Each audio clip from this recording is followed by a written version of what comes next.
Hey, this is Larkin Rose, and somebody recently asked me if there's anywhere they can go for a brief, concise synopsis of my main point of what I talk about, or the main point of my book, The Most Dangerous Superstition.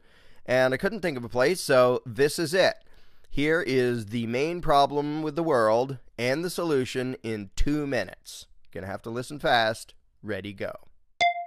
Most conflict, violence, and injustice is the result not of individual malice, but of people imagining an obligation to obey a perceived authority, usually government.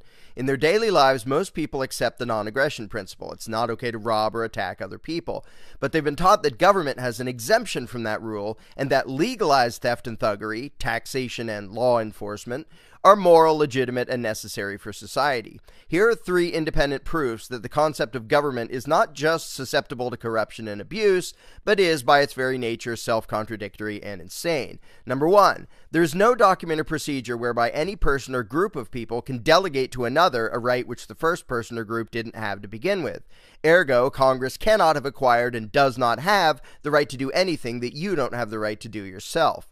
2, you can't have a moral obligation to do what you think is wrong. Whenever there's a conflict between what authority commands and your own conscience, you have the right to disobey. But if that's true, then the one giving orders isn't authority, since authority means the one with the right to rule you and the one you must obey.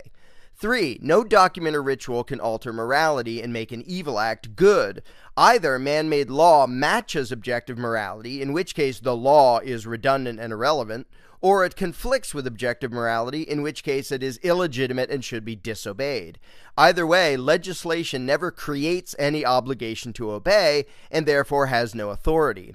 Once all of this is widely understood, that's the end of most of the theft, thuggery, oppression, and war in the world, which happens now as a result of the belief in government, meaning a rightful ruling class. If evil were committed only by genuinely nasty people, instead of being condoned and committed by almost everyone, all those who imagine that legalizing evil makes it good and imagine that agents of authority have rights the rest of us don't, the world would be a far more peaceful and just place. Amen. Now, if you have more than 2 minutes to spare and want a thorough explanation of this, then get a copy of The Most Dangerous Superstition.